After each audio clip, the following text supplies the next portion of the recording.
for this program is provided by additional funding provided by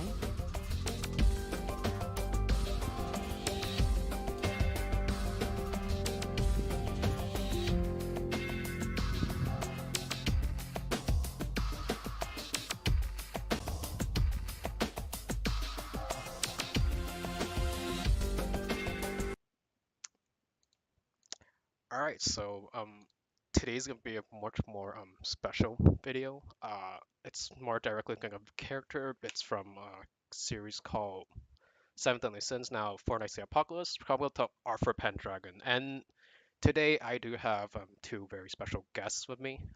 We'll obviously talk about how we think about the philosophy and ideology of Arthur, and in general the series as well because of its importance to the plot. So with me today, I have Mao and Kaizen. And Mao, would you like to maybe introduce yourself a little bit and just to get this started?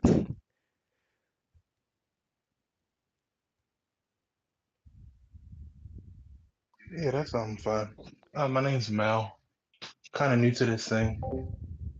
I guess that's really it. I don't really got too much of an introduction. All right, Kaizen, you wanna say what you want to say? Or Bro, you guys know my dumbass. I've been here before. really? Oh It's shit. the same shit a different day. I feel like it, right? I've been like one of the really early, two of or three of the really early ones actually. This is So this is fucking you guys, Groundhog Day. It's the same yeah, thing over and over again. bro. I exactly. It's why I'm like, Yeah. So God, you're explaining these rules that I've heard. yeah. No, Jesus. no. I'm trying to put this on the Reddit thing so I can like That's true. there's like two views, but like yeah, it's gonna be much more a chill conversation. Hopefully, we don't have a fight, even though we might well. It's more like a discussion of like looking at how other people think perspective wise versus what I think. So this is like kind of I'm kind of bringing the questions and try to like maybe question understandings, like maybe agreeing, see how what between you two, maybe you two have different ideas, and maybe you guys have uh, opinions that might contradict or be against each other. So first one is what happened with Arthur, and I think this is kind of the obvious. We kind of mostly know what's happening for most of the time, and do you think that is having a sad story justifiable? Do you think that born into the wrong environment can change you?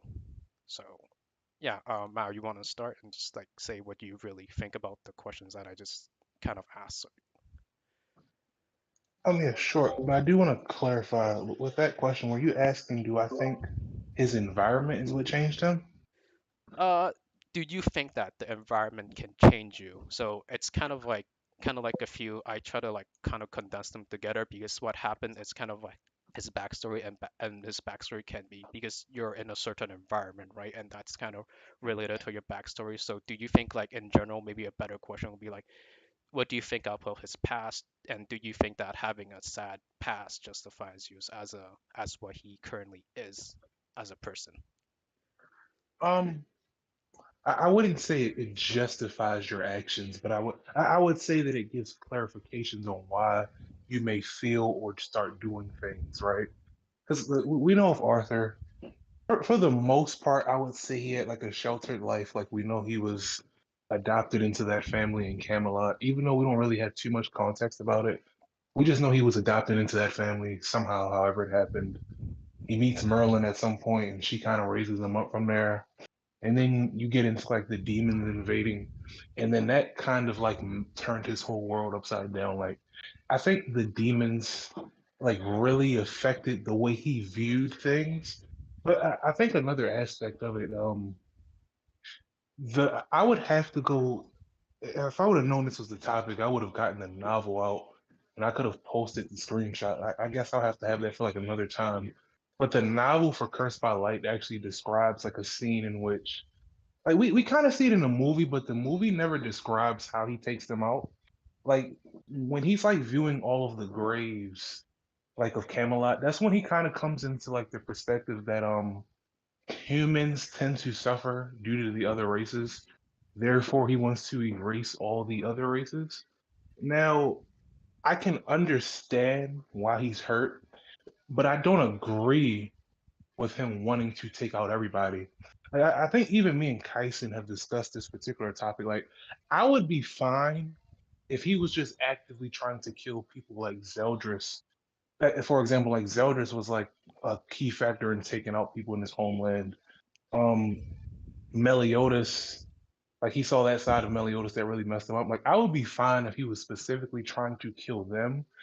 But I think trying to eliminate the other races that didn't have a direct part in Camelot's downfall is wrong of him, and that's just my perspective on it.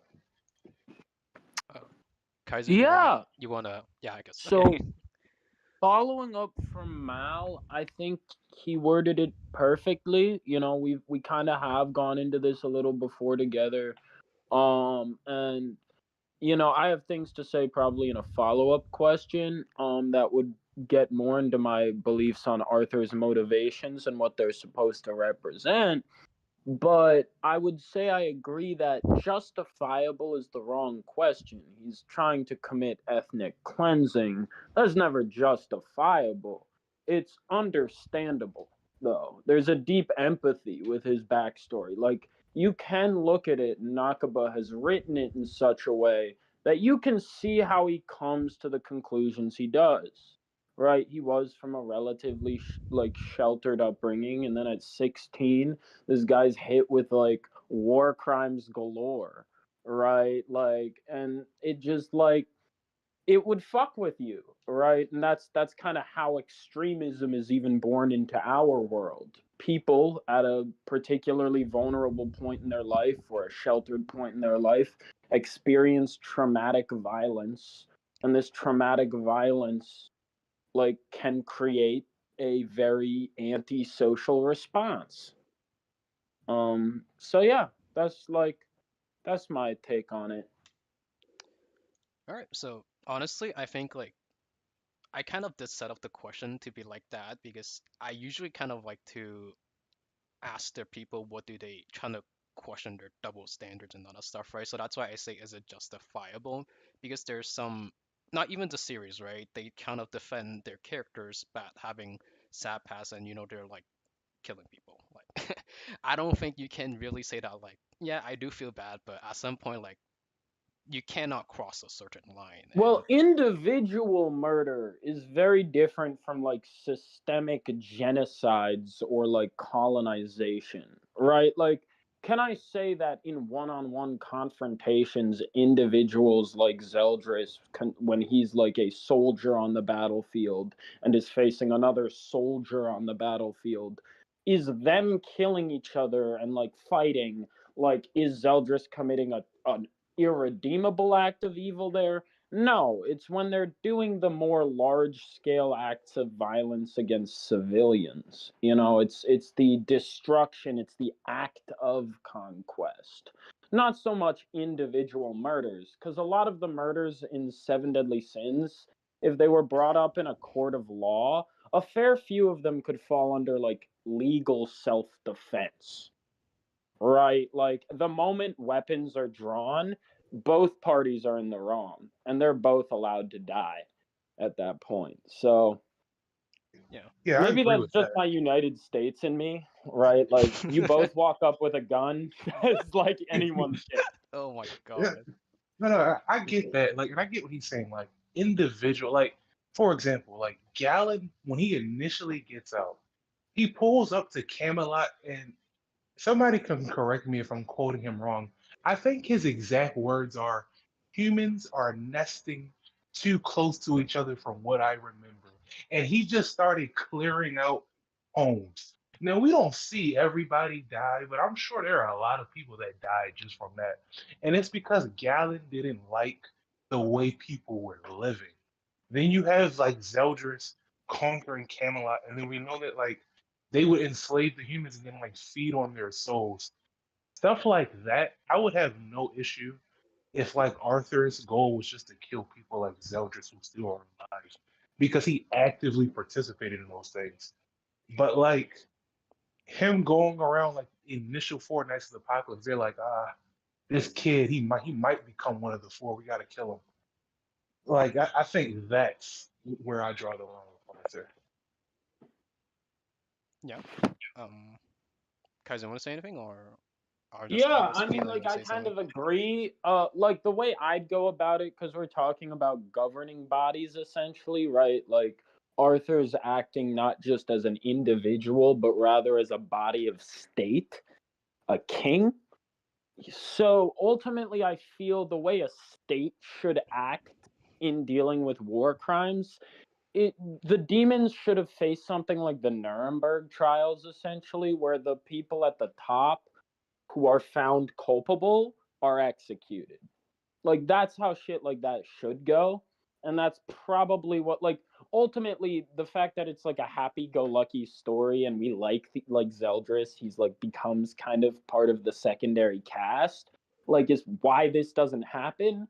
But like, my own moral opinion of what should happen, like, I don't care if you're acting under duress of like the Demon King or whatever. If you commit like acts of mass violence upon civilians, you should go to prison for that, You at still least. did it. That's Yeah, you yeah. did it. Like, ultimately, you can choose to not kill the civilians.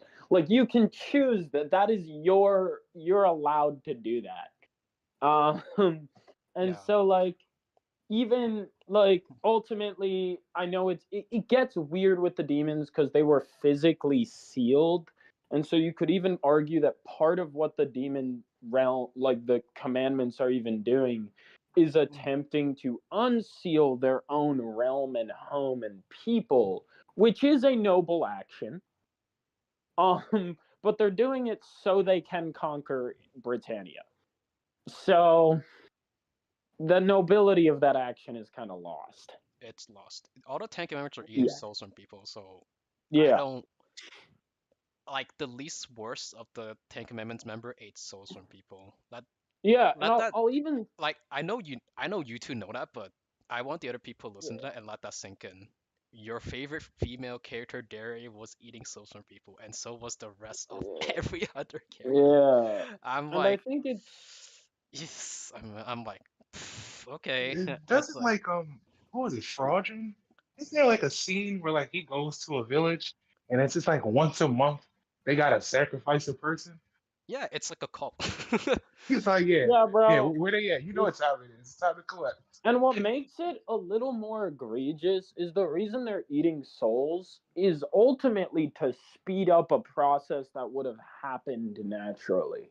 And demons have a lifespan where they could have waited it out. They won't die. They're not gonna age to death. You Right. Most of them, like maybe Galland will, because he was at like Galen was 997. So he only had he was 3 a years walking left. corpse. I But think he had like, 9. He had 9 apparently, but okay, he he was might have dead. had like 9 years left. Maybe he would have lived even a little longer, past 1,000. But he was in his old Hey, age, so yeah, maybe Galen he was died. 999. Okay, so he had a Yeah. few years left. He was in his old age, right? So he might not have lived right to the unsealing of the demon claim. But most of the demons could have just waited that shit out. Yeah, I think And they'd still be alive, and then their people would be free, and that would have been peaceful. You know? yeah, but they're like Now, demons are known to be violent. well, this is the defense towards the demon race in this case. They were actually sealed in time, essentially, or like, because like they didn't age, so, and they didn't like see the world. So from their perspective, they're still in the middle of a war. So like, ultimately, I'd say like the person who's really in the wrong for this is Meliodas for deciding to approach these people combatively instead of being like, hey guys, a lot of things have changed. We can try to do this peacefully.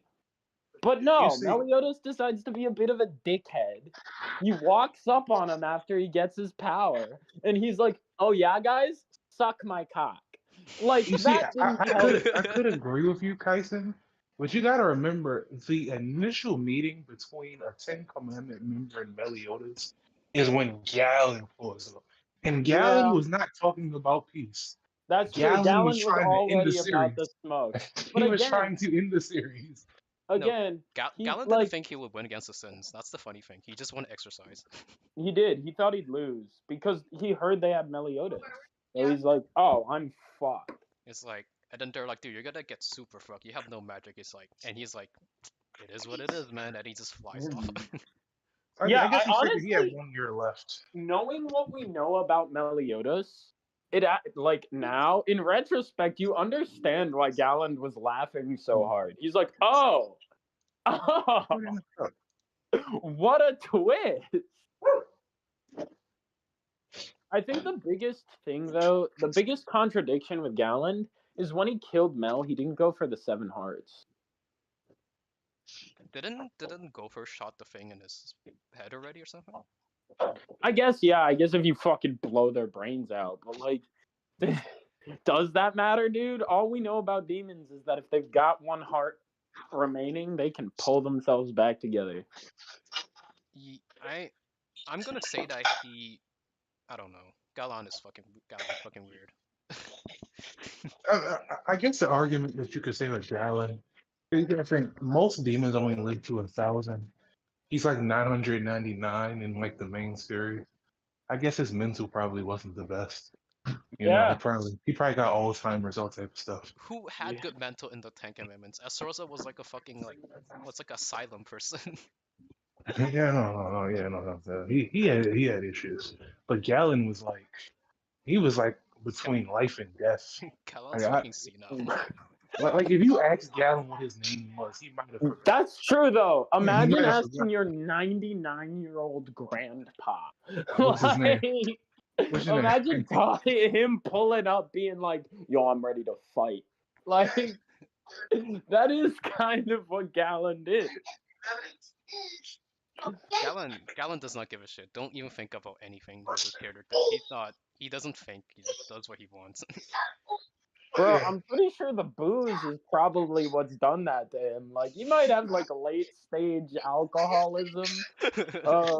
Maybe like, so there's actually a trait when you drink too much, it starts to give you dementia. So he could have like alcohol onset like dementia. But he's a demon, so like using like some human and not whatever some human biology onto demons, I don't think really works. And this is a fictional series.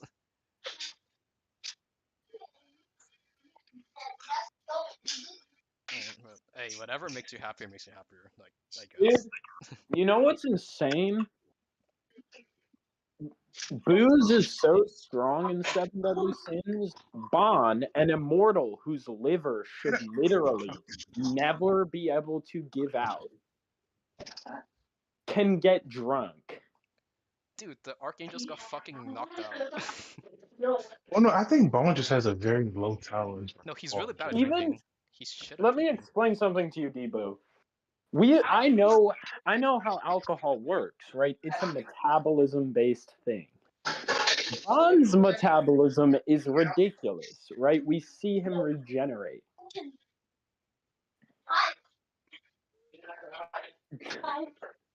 To be fair, he does Yeah. drink heavily.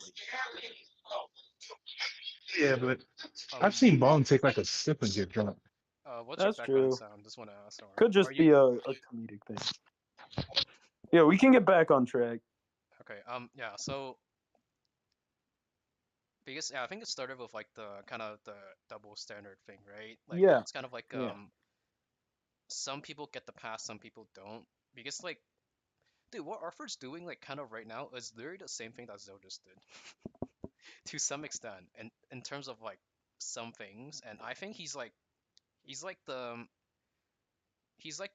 the Rudisale of current age, but he's like even more like crazy. Like there's no one like holding him back, like because he should be at least like way stronger than like most other people. So like the knights can't really say anything to him, and like instead of like Rudisale like Stigma was like focusing on wiping one race, he's planning to wipe all of them except one. Like I think like it's like that, but he's getting more crazy, and I think like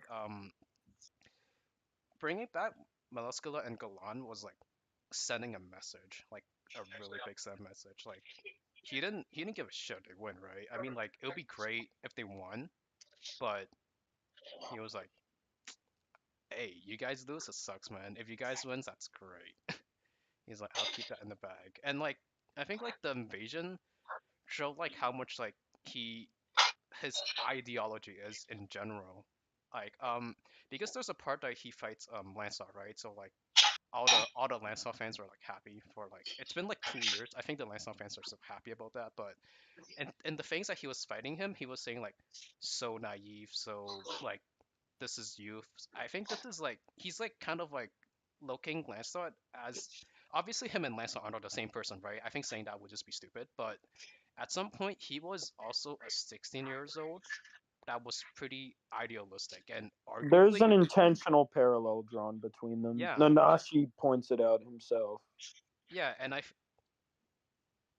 don't think that much, but it's like I think the age is a really good. It's the most important comparison in my opinion, right? So and he's like, this is like we're really like and like there's like a part that he I think I don't remember his right arm or his left arm, but one of his arm that like Meldas asked him, he was like, "What happened to your arm?" He's like, I was like, "Oh, I purposely keep this to show as a sign as a weakness."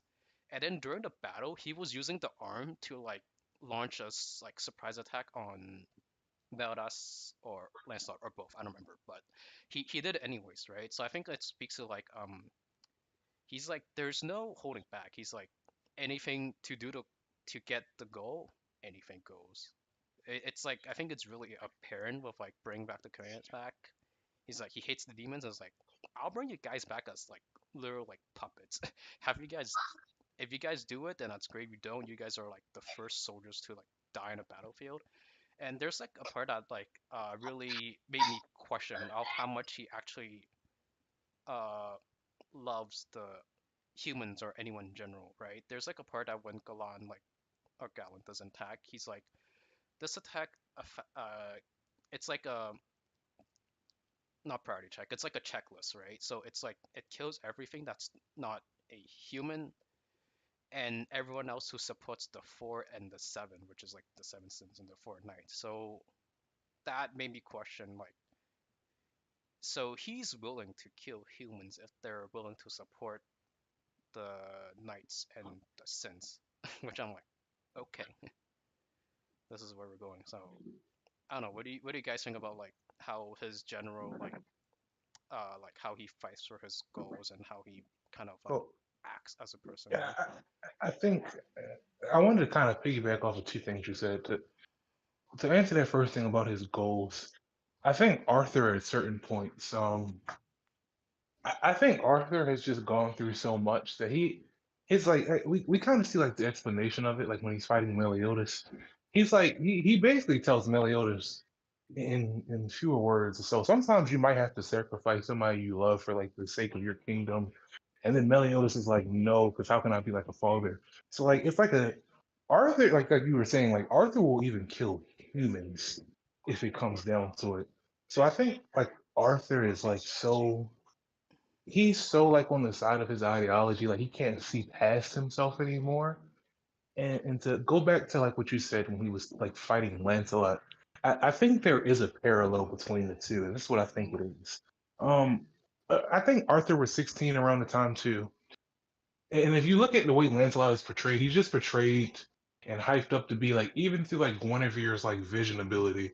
It's like it's basically like a heavy implication that at some point he's going to develop like this great title. But I think what Arthur was explaining to Lancelot was like, you're just too naive in life. Like like look at Arthur, right? Arthur was supposed to be like this promised child that was going to change the world for the better. And then now we see what he is. I think the glimpse in the comparison between him and Lancelot is in that future vision, the thing that might kill Bond is like Lance, where it's like something happens to Lance, where like that naive nature gets like I don't what's the word for it, but I guess at some point his nature is probably going to change and he won't be naive anymore. And We I call that think that maturing. yeah, like maturing almost, right? Or something maybe something traumatic happens to him. Well, you know what? I think the traumatic thing has already happened. I think when Yeah, Percy died, something switched in Lancelot. We just haven't fully seen it yet.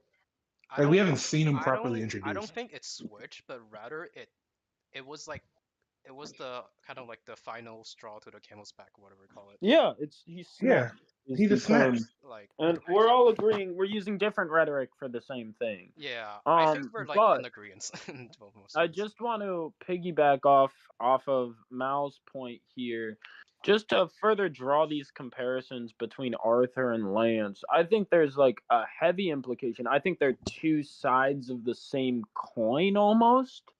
Like even in their idealistic sides. Like if you compare 16-year-old Lance to 16-year-old Arthur, at their core, they're very similar. They're very kind hearted. They're very caring and empathetic, and they love a lot and they want to do a lot of good, right? But then in their attitude or how they like seem, Lance is very reserved and cold and uptight, whereas Arthur is very carefree. He's much more like Meliodas He's like in that more, he's like a sense, lot more whereas easy to see Bond's his more like emotion. king, or whereas Lance is more like king. He's a little more like, and like there's, but they have that same light, that same goodness, and Nanashi points to it as well when he says maybe your light can remind Arthur of his, like, you can bring him back. And he's kind of hoping that a person like Lancelot, just that innate, like, and how this is going to work out, we don't really know. Obviously, Nakaba always likes to play with Arthurian myth, and Lancelot is always usually a tragic hero. So whether things are going to go well for him in the end is up in the air. Uh, but I think that there's a cool parallel Yeah, I do there. get that. I like obviously he's gonna. I think like between the two characters, I think he's gonna put Arthur with in terms of comparison. It's either Percival or Lancelot, but I think Lancelot makes more sense, even though I don't see the comparison as closely. Maybe I'm looking from the personality perspective, but there's definitely like a lot of things that you can already draw between them. Like they're two like child like prodigies, right? And I think another part that Arthur says that like there's like a part um I'll just mention this though. Hopefully we don't go too far in this. But there's like a part that like he sends like the two people. I think he sends Macduff and I don't remember what's the girl name was. And then like I think the I don't fucking remember her name, but like she was like, what the fuck? You just send two people to die? And then he was like, it's okay, it's to destroy their mental. So I think like Arthur realized how important the mental is because like I think Mortlack was like the only person that he was actually impressed with throughout the entire series. Because like what he did, he was like, damn, this guy put on a show. He made like everyone like fucking like crack into pieces. Like and essentially like everyone was affected, right? I would say even the one that was affected the most was arguably Lancelot to some extent. Maybe someone in the Percival's team, etc. But like I think he notes like how important that it is to target the mental, like how he himself was affected in the mental, and he knows like how important it is because it affected him in the first place.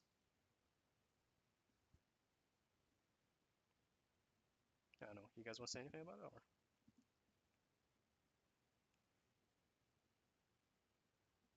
Yeah, so I think when you're, I think what the, because you're talking about personality when comparing the two. I don't, I don't see the comparison as more of a personality thing. It's kind of like what they're supposed to represent. Like Yeah, Lancelot is kind of portrayed to be like that knight in like shining armor that always comes in and saves the day. And like Arthur was that at a point in time. It's just that certain circumstances led him to what he was.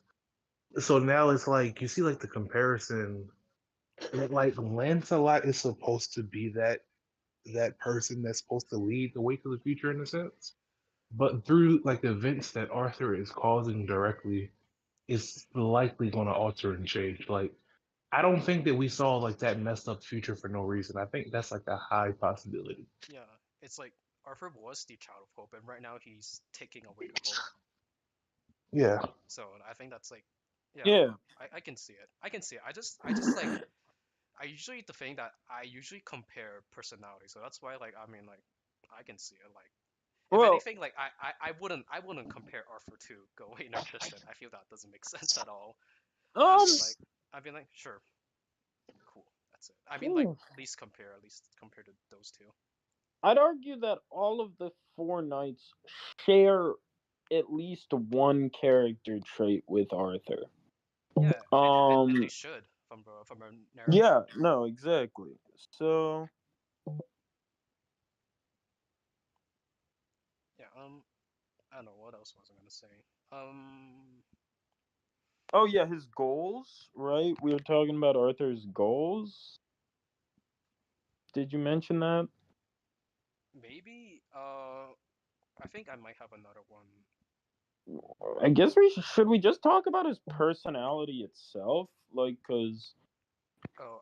Sure. But this one, like, here, we'll just go to this one now. So this one is like, how do you think the Camelot Knights represent Arthur? Because they do, to some extent, represent him, right? It's kind of like, it's like your people represent the kingdom and the kingdom of the king, etc. All that stuff. So I don't know, like maybe we'll talk about like the Camelot Knights to some extent because I think like Nakabot purposely trying to like he's trying to keep Arthur away and trying to build hype, right? That's kind of like it's like he brings them in for like one or two chapters or sometimes like a few pages and then takes them away. And then like the Camelot Knights are supposed to present him to some extent of like what he's trying to do, what the knights are doing. So when what the knights are doing, you're like, oh, so I don't know if he was told to do that or she was not told to do that, but they are Oh, allowed to do that. And then you're thinking like, so this is what Arthur is thinking, right? To some extent. So so you're asking like how do they represent like Arthur well, as like a person, I guess? and then we'll slowly talk about Arthur as a person in general because I think like those are kind of connected. So if I had to describe his knights, I'm only going to be able to really do three because Exactly. we haven't seen anything of like that other knight of one of the other peril. We haven't seen them yet really in action, but I think Pelgard is supposed to be to represent that the side of Arthur. There's still some good there, despite him being like I don't know if you discussed spoilers, so I won't go We can into do it. what. No one's watching. Oh, so like so we can talk about spoilers. Yeah, it's just like the leaks. I'll be like, the leaks are cool, but like sometimes there's some errors, so we'll Oh just yeah, say well the no, reasons. it's not the main. It's not like the main focus, but it's just it kind of pieces it in, right? So like, and within the chapter, we do see that Pelgard has a family. We find out that the wife is still real, but at least from what I'm understanding, the son died when he was like 4 because of like a horseback riding incident, and Pelgard was able to move on. Like he adjusted. Like he was able to accept that his son died. The wife was not able to. So to make his wife feel better, he joined Arthur so that she could have her son again. Right. So I think Pelgard represents that side of Arthur that still wants to sacrifice for others, right? Like he's still there's still some moral good to him, despite him being on the bad side technically. Um, Yeah, he's you like have like probably like one of the good, one of the better yeah, person in Camelot. I don't know if I can call him good, honestly. good. Like, Oh yeah, because even I he would acknowledges say that. we can call him good. Yeah. Ultimately, he never tries to do much harm to yeah, civilians. he He I tells people to back off fights.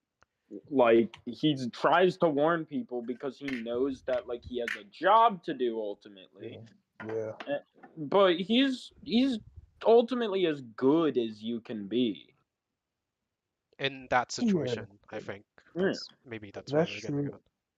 I think that's Pell. Ironside is supposed to represent, in my opinion, he's just the ruthless side of Arthur, like the side that's by any means necessary type. Like Ironside killed his own dad for the mission, like with no remorse. Like Ironside doesn't even seem to regret it. So I think He Ironside, didn't know for sure. He was like, I have to do this just in case. yeah, just in case. Yeah, so he has like no remorse. And then I think the other aspect, I think the Green Knight, right? We don't really know too much about the Green Knight, but I would say the Green Knight is supposed to represent Arthur as like a threat. Like the Green Knight is supposed to show like the type of threat Arthur is, like that. You just it can kind of just snap at any point. Like I don't think Gowther was expecting to get hit like that, and I think that's like a side of like Arthur. Like most people aren't expecting it, and then you can just get like snapped by chaos type stuff. So I think that's the Green Knight's role. I can't really speak on the other one because we haven't seen anything from him yet. I have one or maybe two, but Kaizen, you go. I have one more night that I really want to talk about. Which night haven't we talked about yet? We talk about Pelgard Ironside, or like, do you want to like if you want to add on or just add more knights to the mix? Well, certainly. I think so from what we kind of see, Arthur Arthur has like a braggadociousness to him, a sense of ego, and it's always been there. Like, he's always kind of known he's the shit. Yeah, he's kind of cocky. Like against Yeah. Henderson, he was like, He's like, yeah, the, dude, I'm you the sense guy, I'm man. holding back? Pull it out. Yeah. Pull it out. And then when he fight the four demons, he was like, yeah, the Excalibur was what's supposed to help me, and then they're like, you're good, kid, but we're better, and then he just dies. Yeah, but he still was like, once he feels like he's, got a chance, he gets a little cocky with it. He's always had a bit of an ego. And the Green Knight, which kind of makes sense because green and envy and stuff, and like envy and pride, kind of two sides of the same coin. He's very prideful, and he's got a lot of that braggadociousness in his personality.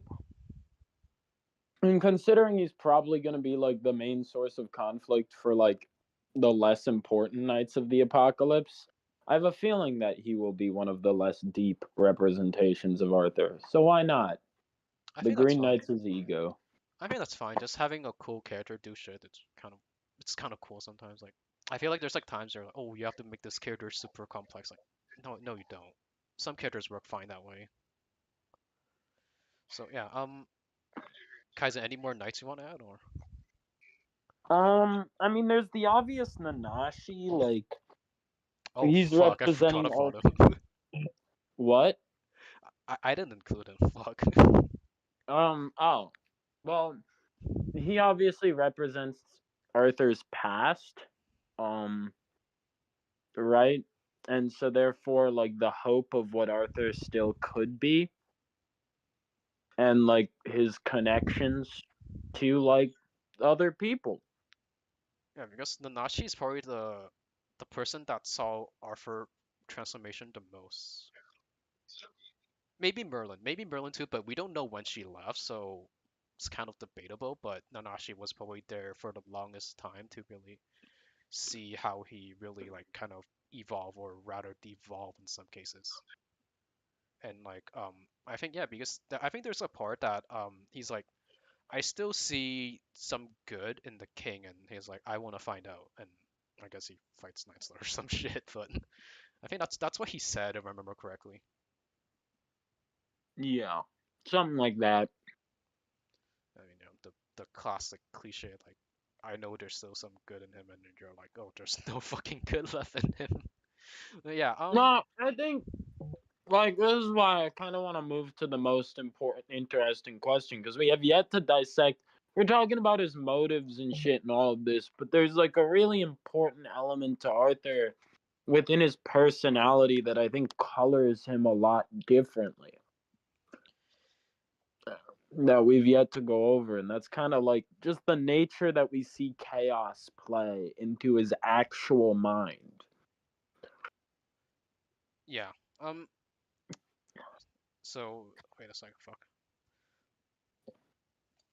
Yeah. So one person that I'll add on the I'll add on Helgard, but like since it's like a translation, so I don't know how true that is, but I think there's like a part that says like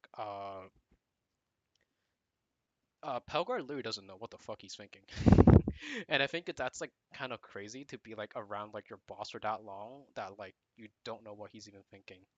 Like I think that's kind of crazy, and I think like Ironside, even like not Ironside, Pelgard. Pelgard was like, I don't know what the fuck he's thinking, and then Ironside kind of he's kind of like just like he's doing like he's like whatever man, whatever go, whatever happens happens, and I think Martlak was a character that honestly that character made me read the series. I was shit ton biased for that guy, but so I think like he and Ironside do kind of have the same goals, right? But I think like Martlock was like the person that has not gone as far as Ironside is. Crazy enough, because there's like times in the battle that he's like he doesn't give a necessary response because Ironside like when he responds, he's like you're a child, you don't understand anything. Get the fuck out of here. And then he'll be like grab a sword and trying to stab people, right? But Martlock, there's like times that he will just straight up not talk and like even the statue behind there was only one person and it was Theodore, right?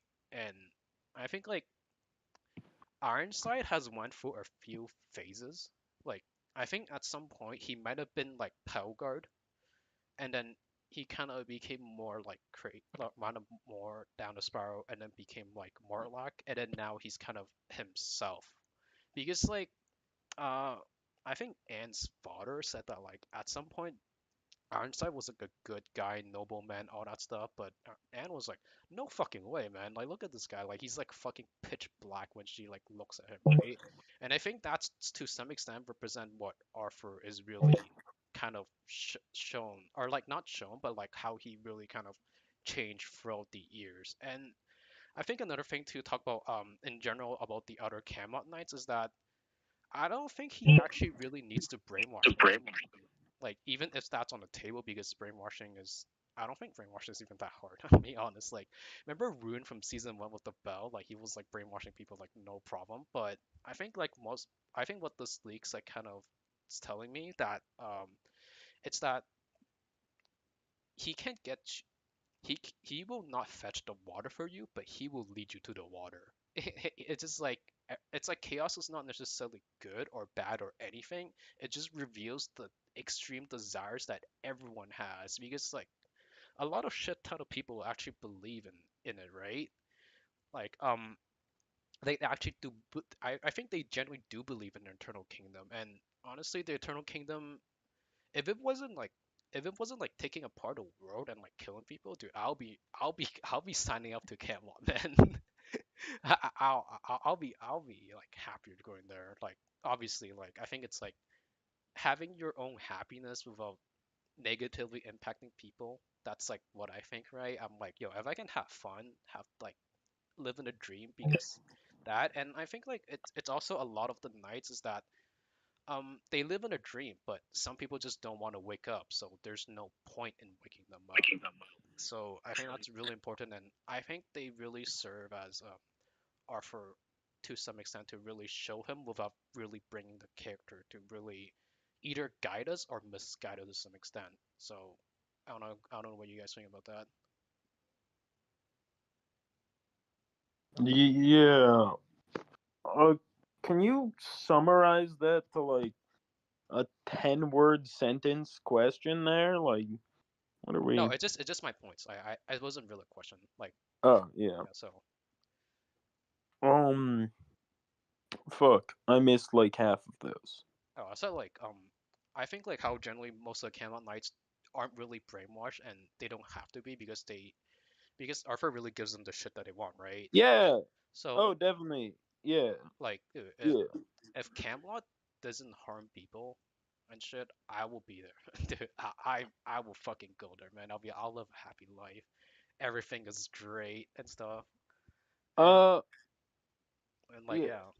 Well, I would Uh, go there. But then you realize that ultimate. you can't get back. You You know, can't get out. You're like, fuck. ultimately, I think like most of the night, a lot of the nights, were manipulated more so than got brainwashed, right? Like Arthur offers them something, but like not anything that's like Once you're there, you're there. You can't leave. Like it's more like they already had some amount of loyalty to Arthur in a lot of ways. A lot of this is pre-established. Again, like we keep dodging around Arthur's characters, so it gets really hard to talk about this because a lot of this is based in the fact that Arthur himself is a more complicated individual in like kind of who he is. And so like right now we're just looking at him as a bad guy when his psychology is much more Yeah. complex than that. And I think it kind of,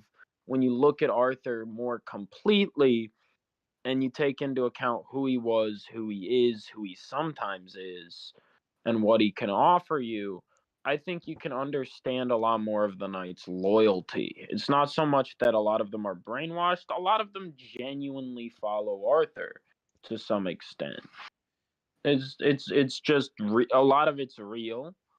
And then like he uses the brainwashing more so now to entice people.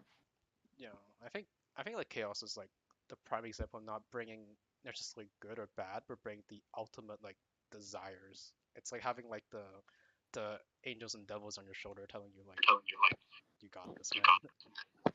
But I don't know. It's really that's like why I think like it's more interesting to like kind of look at the characters and then look at Arthur last because he's gonna be a topic and a half easily, right? So I don't know. I feel like the Camelot Knights, like yeah, Camelot Knights they all do have individuality, so that's good. Like they're not fucking puppets. I mean, I don't want the calf padlock bullshit. So Yeah. all right, so No. Mal, you want anything to say to that or? No, I agree. Like I don't think he is. The brainwashing thing was like specifically on the demons Yeah, because they wouldn't fall in line as easily.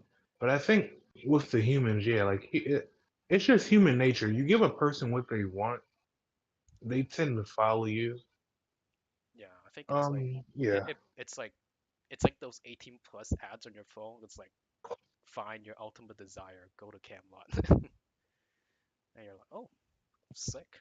I get to have this now, but he's like, yeah, I got to take lands and kill people now. You're like, fuck, I'm already in.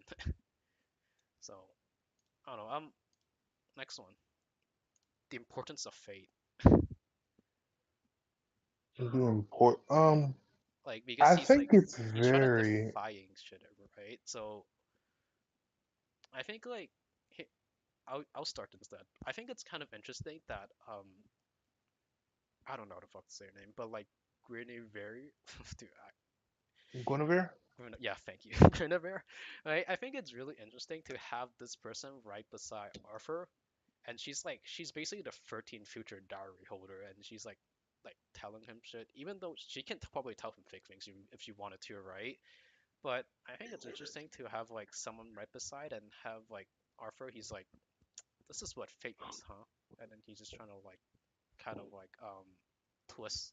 Honestly, it looks like he's more like having fun with her more than anything right now because he's so like fucking cocky. But I don't, I don't know what directions you think that or what you want, like like what do you think that like or rather what you want like with while now Arthur having like kind of like the fate like on his side to some extent. Like he's like, oh, just like I get to know this shit now. Well, here's my thing. Have you ever heard the saying, "Fate normally comes to people that are trying to avert it"? I've heard of that sometimes. So like it's just like a similar concept. Like I don't want to go too far into it, but like God of War, right?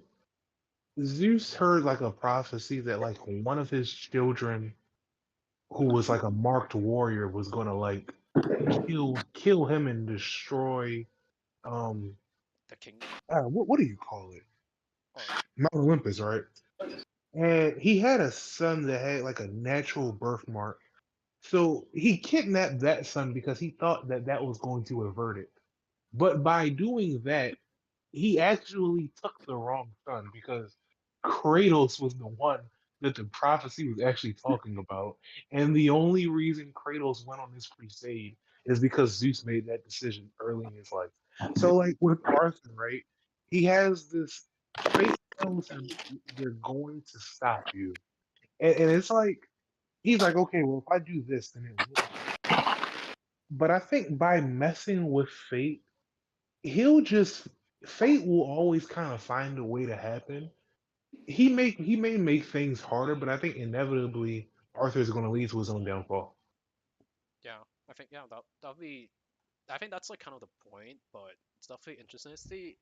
Like I think I heard another thing that the thing that you said, but except like there was like some fortune teller that came like to the king and he said like, yeah, you're gonna have your son and your son's gonna eventually gonna murder you, and like he knew that, and then his son was born, right? He was so scared, so like he made sure to like kind of always like kill his son and like abuse him to the point that his son actually hated him so much that wanted to kill him. So I think like I'm like that's one thing that Yeah, I was like, okay, it's like it happened because he kind of forced the entire thing to happen, forfeit. and I don't know. Another thing that I think of fate is that it's like how even like Meldas versus and Elizabeth versus like the gods. Even though to me it's kind of like they're fighting the order because like and all that stuff because they're like shifting balance and causing everything to kind of go into chaotic. But mostly Meldas, right? But he kind of went against like everything to be with the one that he loves and all that stuff, like fighting a really long war. I mean, he was AFK most of the time, but it was a really long time, and then it still worked out in general, right? The only, I guess, the bad thing was like Arthur going like this, but it's like, go Arthur being like this wasn't just him, right? That's like, I mean, that's like really obvious at this point, but like, what do you think about like, I mean, I think it's not so much about challenging fate. It is about challenging an order or a status quo. yeah, it's more order in my opinion. Um, but fate is actually what leads to chaos, right? Fate determined it was the gods themselves were trying to resist fate, entrapping chaos initially. All right, they were trying to kind of postpone that. Wait, sorry, So I'll say this. I think I didn't word it well because I do know against God's order, but that's what's how I'm thinking for Arthur, right? yeah, Like Arthur is thinking like these guy can go against fucking order and made it all fine, then he's like, fuck it, I'm gonna do this too.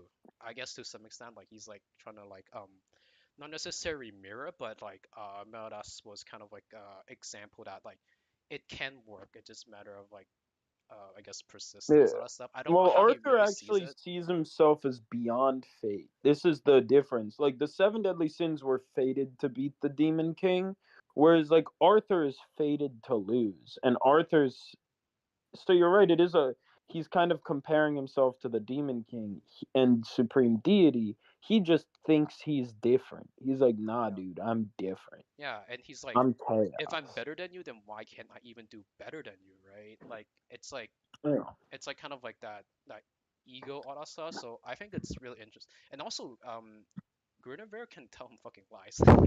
I don't know how well that's gonna work, but she can literally just give him like false information or really like vague information to try to like lure him in to some extent. Yeah. So anything else or I don't mind. I think the whole fate thing is kind of straightforward. Like, I don't know. Like, I just feel like I think Arthur is messing up stuff now, but it's just going to ultimately just lead to his downfall. yeah, I think that's kind of the entire plot point. Or at least I don't know. If he wins in some way, that would be kind of interesting.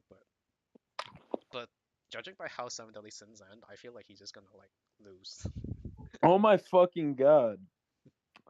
I think Seven Deadly Sins, like as a franchise, draws heavy like parallels to Shakespeare. Like we know Nakaba is a huge British weeaboo. Like this man just fucking loves Great Britain. Don't know why he picked the most boring white people country, but he did. For some, that's the thing he likes the most. Yeah, And he like, because Seven Deadly Sins is literally Romeo and Juliet when I think about it. Like, down to both the lovers dying. It's just a twist on Romeo and Juliet because after they die, they keep coming back. Yeah. yeah. Right, but it is a twist on Romeo and Juliet, which is about challenging family order and stuff. And here, Four Knights reminds me a lot of Macbeth, where Arthur is Macbeth. Here, right? He's being like kind of brought down by his own arrogance and paranoia and like his negative traits, despite being a great man. There is a great man underneath inside of Arthur. But his fear of fate and death will ultimately be his downfall. All right, so I'll move to the next one. This is, I think you're gonna, well, I know Kaiser, you're gonna like this one. Arthur personality and in general, because you want to talk about it, so I was like, go wild. Oh, yeah. Yeah. So, Arthur, I've talked about this. He kind of has, like, super bipolar. All right? Like, really, really intense. Like, also, maybe throw in, like, a smidgen. It's not quite multiple personality disorder because he's only one consistent personality, but like his perspective radically changes. So I'd almost say like the huge swings in mood and huge he almost has like super borderline personality disorder or BPD, where he's like switching between these radical extremes of like love and hate and being for or pro genocide. And I think ultimately it's a result of Arthur's combined trauma mixed with being the incarnate for the literal personification of the concept chaos, which we are revealed is what humans' nature actually is, right? We can love and hate simultaneously. And this complexity of emotion is the whole point of Arthur's personality as Chaos's king, as the king of humanity. He's like, he is supposed to be the perfect representation of what humans are. And he kind of is. We are like, because on one hand, Arthur's a genocidal fucking monster, and these are all true things. And on the other hand, and he's cold and ruthless, and he's sadistic, right? But at the same time, he has all of the virtuous traits of humanity as well. He's noble, he's strong in his ideals. He cares for his allies and friends and mentors, and he even respects people. He shows like nobility towards his adversaries who he deems worthy. He wishes, like, deep down when we hear his original goal when he first got chaos, it wasn't just creating a eternal kingdom for humans, but for all people. So like there's a lot of these virtues inside of Arthur, but for every single virtue he has another like dark trait that counterbalances it. And we kind of see all of these come out in one character. And I kind of think that's the ultimate premise of his character. And we see this with like even his first interaction with Ironside is the most bipolar thing ever. Like I not to use it as an insult there, guys. Sorry, or derogatorily. It's not an insult, but it's more like a descriptor. Descriptor. You get my point. He goes from being like, yo, dude, like, I'm torturing you for failing your mission, you fucking dumbass. And then he's like, oh, don't you feel better? Don't you feel better, dude? Like, the poison's all out. I just wanted to make sure you're okay. You're one of my best knights, man. And, like, I think we're seeing this, like, real. And Nanashi, like, at first you could think it's an act, right? That he's just a really good manipulator, which I definitely think is true. He is a good manipulator. But I also think he's such a good manipulator because it's not just an act. And Nanashi points towards this in saying there's still some of that Arthur left in there. That's my. All right. Now I want to add to that, or I'm done. no, I mean Mao. I don't think I really need to add to that one. Yeah, it's a lot of a lot of words. So yeah, it's like he seems really inconsistent. That's how I feel most of the time, and I don't know Kaizen left or some shit, but it's whatever. So like I think in sorry, I'm trying to think. Like yeah, he's really inconsistent. Shit, I just remember this. I just suddenly somehow forgot it. Yeah, I mean like every time he's like changing. Like you see like the well, I guess it is chaos, right? Like there's like times like even like Guinevere like figures like that's the fake Merlin, and then like his eye changes color and his demeanor changes like you spoiled my fun, kid, and then like he immediately changes and then he's like oh yeah welcome to Camelot. It's like we'll get you the slippers, a few toothpaste, has like everything you like, and then it just feels like really I don't know if unhinged is the right word, but uh it's quite it's quite scary honestly like having to deal with this person and not anything like what I want to say it's like because eventually the sins are gonna fight Arthur. I think it'll be really sick if Gopher tries to land a spell and then Arthur is like just read my mind. It's like go ahead like because he's like so like cocky and stuff and believe he's like greater than everyone and no one can stop him, and then like when Gopher reads it he's like yeah guys I cannot read what he's even thinking. It's impossible. So I don't know what do you think about that? Like the future or like how Arthur kind of functions in general. I think it just fits in with the concepts of chaos because chaos is like it's chaos. It's not supposed to be like consistent. Yeah, So like it's unpredictable. it's unpredictable. So I think that's just how he is. Like you never know what you're gonna get from Arthur.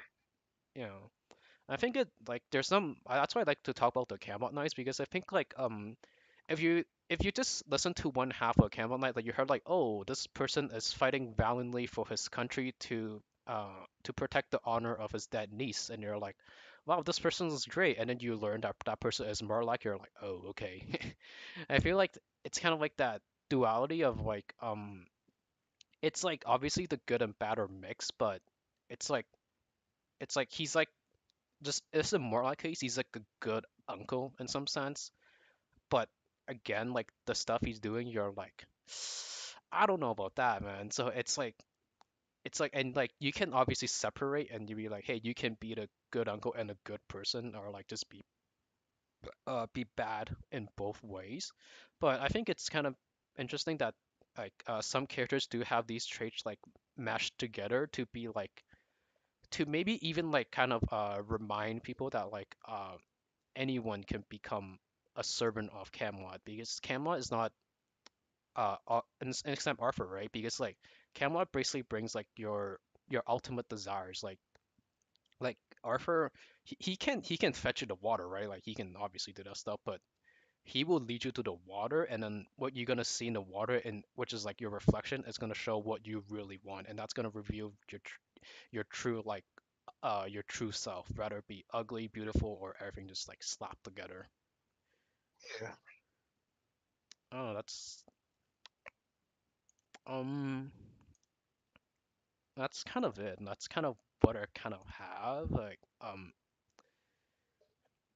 I'll just say some conclusion extras. Um, the fight between Arthur and Sins better be the greatest fight we see, or like really good, but I don't know. I'm kind of hopeful for that, even though I'm kind of scared. I'm of the opinion. I think the first half will probably be good, and then I think it'll just turn really bad. I have that too. Like I'm so scared for Arthur as a character because I feel like the thing that they're doing right now is that they're not putting him a lot, right, in general. So you kind of build this hype for him. So it's like he can, because the bar is kind of set really high because of his limited appearance and like who his role eventually serve, that it's gonna be quite difficult to even live up to the standard or even let alone surpass it, right? So I don't know. I think Fortnite as of right now has been like Nakaba just like he broke the chains and he's like fuck it, I do what I want, but I'm kind of scared for Arthur. I hope that he like delivers as like the greatest villain and one of the greatest villains in anime or even series in general. Yeah, I I would. Yeah, I hope he does deliver. But you just never know what Nakaba's Yeah, going to do with this and he guy. has to deliver. He's the most important character right now, dude. He has to deliver. Out of everyone else can be really bad, but Arthur has to be at least good. I don't know. One thing I want to add is that like I feel Arthur, if you look at his backstory, but then I feel like people don't really. I don't. No, that's not true. But people do know that, but it's kind of like, well, you just put one and one to get two. That's like basic addition, right? But I think the most important is that everyone knows that one plus one equals two, but you don't know what are the numbers you're getting to equals two, like zero plus two and all that stuff. And I think that's like what my point of thinking of like how Arthur backstory was the seven at least in series. So like I think a lot of times, like other characters, you can pin down to like one chapter or one specific moment to kind of learn who they are. But Arthur is a lot of chapters because he wasn't in the most amount of like panels and all that stuff, but he's been there for quite a bit. He's been there for like at least a few years. So I feel like learning Arthur was it's probably gonna be one of the most difficult because even like learning his backstory alone, you're gonna have to do a lot of research and notice like how much he really kind of change as a person. I don't know. What anything else you want to add or? Not to that specific point, no. Yeah. Anything else about like Arthur or anything else because we're almost done. So Um,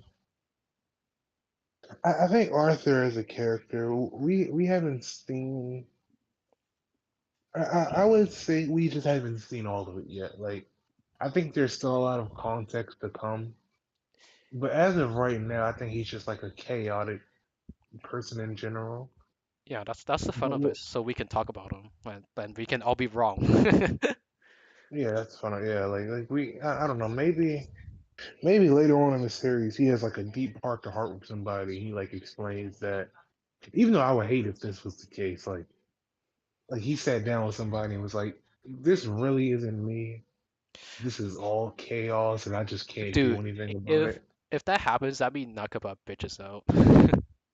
Yeah, I think yeah, And I but think I can see him doing he it. kind of did that a few times. I'll be honest. Like he's trying to redeem some characters. I'm like, dude, don't fucking do that shit anymore, please. I'm begging. Yeah, it's something he would do. Yeah, obviously, right? I mean, he's the fucking writer. What can we say about it, right? But Yeah, I hope he doesn't like bitches out because like maybe sometimes not his fault, right? But like because like, oh, you have to do this to make like certain people happy, all that stuff and things, and yeah, I don't know.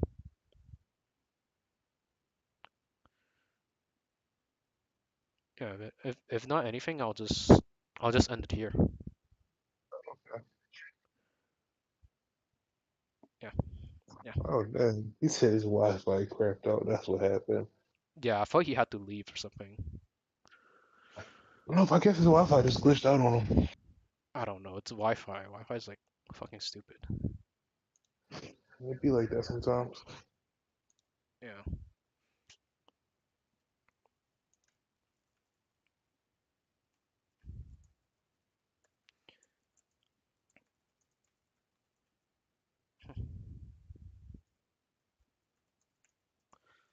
Yeah, I'll see if he comes back, but honestly, I don't. I have some things to say, but they're like not really important. It's just like kind of what I hope to see rather than what I think will happen. That's it. He's probably just trying to get it fixed. I don't know. He's typing now, so. Yeah, I don't think he's joining. I think he left. Okay. I'll join back. I'm just in the back phone. Okay. Oh, okay. Yeah.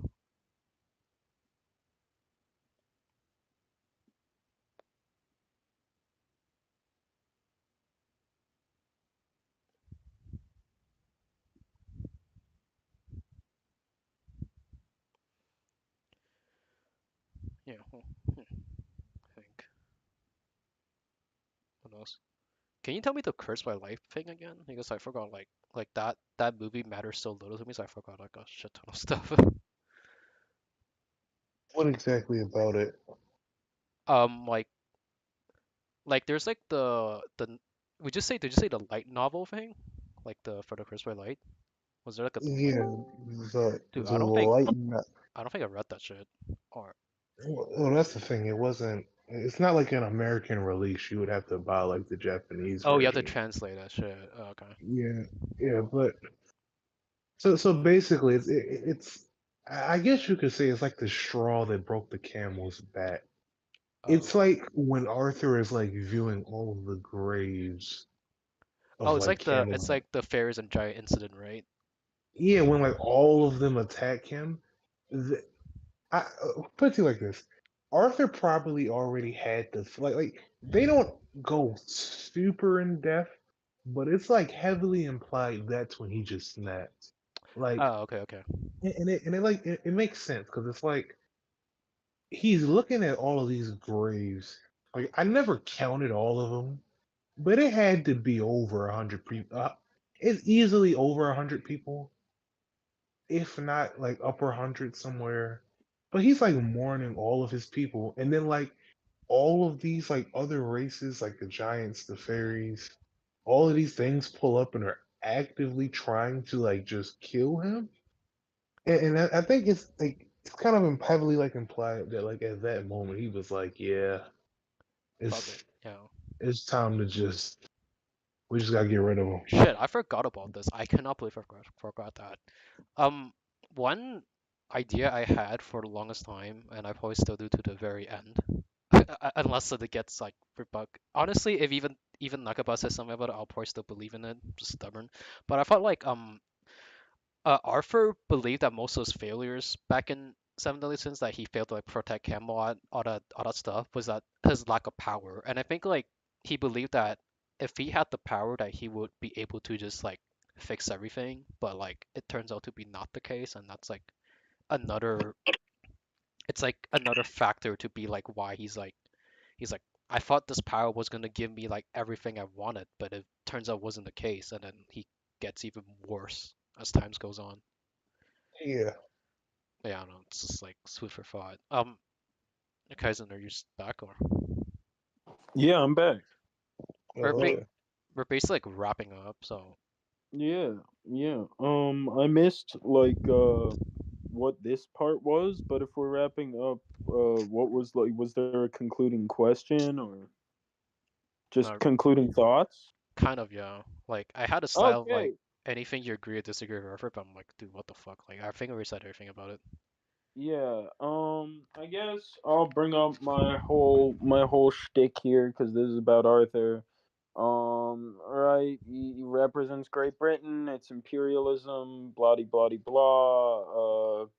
I think it's like pretty fucking clear down to his goddamn outfit being the English flag. That he represents the English Empire, and that's like kind of historically always what Arthur's been used as a motif for in British history. Arthur Nakaba being a huge, essentially British weeaboo would definitely know this. And he has even spoken on how diversity and representing a diversity of culture is part of why he picked the setting he did for the sins. And he's speaking about that from a Japanese perspective. But so like the idea that this would be like like a talk or like a story that deals with imperialism as a theme with this character, I don't think is much of a stretch considering like imperialism is a big part of Japan's own history. the effects of imperialism are something they still deal with. So it's something a lot of the people there know about and talk about. So yeah, that's kind of my concluding thought that I just wanted to add. Yeah, that's a. I feel like I do agree with what you say in general, but there's like times like you can kind of see the message, but the writer would like kind of deny it, right? In some sense, even though they kind of want to represent that. And I feel like the topic that like you want to say and Nakaba might agree with you from his inner thoughts. It's kind of like walking over a landmine to some Well, it sense. might be subconscious, mind you, but like, and see, Mal, this is what I was talking about the other day when I mentioned death of the author. This is the proper time to invoke that, right? I am saying this is a good assertion or analysis that has been shown due to the evidence presented, right? Like, despite whether or not like that might truly deep down be Nakaba's intention, consciously, subconsciously, ultimately irrelevant. I know that like there are factors that would cause him to be able to think of this or know this, and it aesthetically works out. Yeah, I mean like in terms of like there sometimes like writers want to Yeah. put things in it, but they're like kind of not allowed to and be like, oh, I didn't know, or like I mean Yeah. there's a possibility that he doesn't generally doesn't Yeah. generally realize, right? He's like, damn, I didn't think of that. I was like, good Oh, thing this you're could be raising up. completely subconscious, Yeah, but it it's could be, ultimately like but I it feel could like be conscious, right? Like he, I don't know if he's that intelligent to fully think it out, but I think like certain motifs he definitely did intentionally. Like yeah, you don't definitely. accidentally color Arthur's thing to be the English flag. That's an intentional reference. Yeah, no, but like I mean sometimes like is it called being a tease? Like being a teaser, like and like Yeah, you put some symbols out, which is like kind of like you make people think what it is. And I was like, no, I didn't mean that because like yeah, it it's is a true. touchy topic, dude. Like this is a really It like is.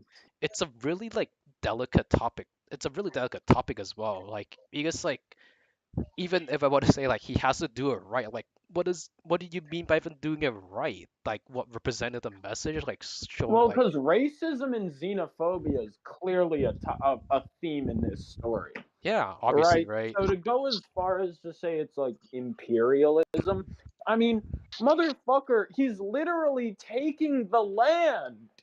He's that is colonizer shit. No, I know. Like we both agree on that. I feel like, but like it's like how like it's like sometimes like what you think in your brain and what you say out it's different. And he's like, I don't. It's a land. Either way, it's a landmine. I feel like this topic is like Oh, he's definitely. trying to represent the theme.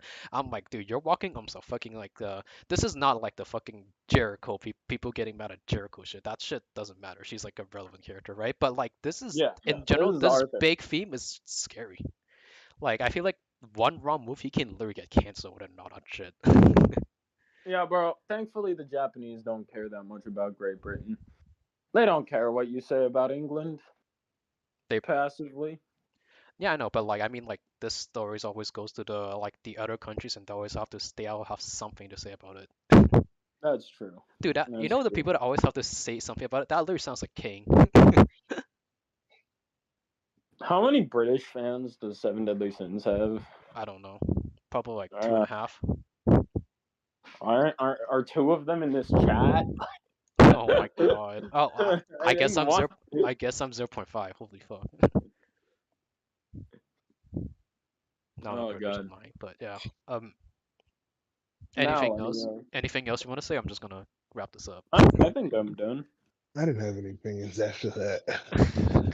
Dude, they guys are about to fight and shit. But yeah. Nah. Yeah.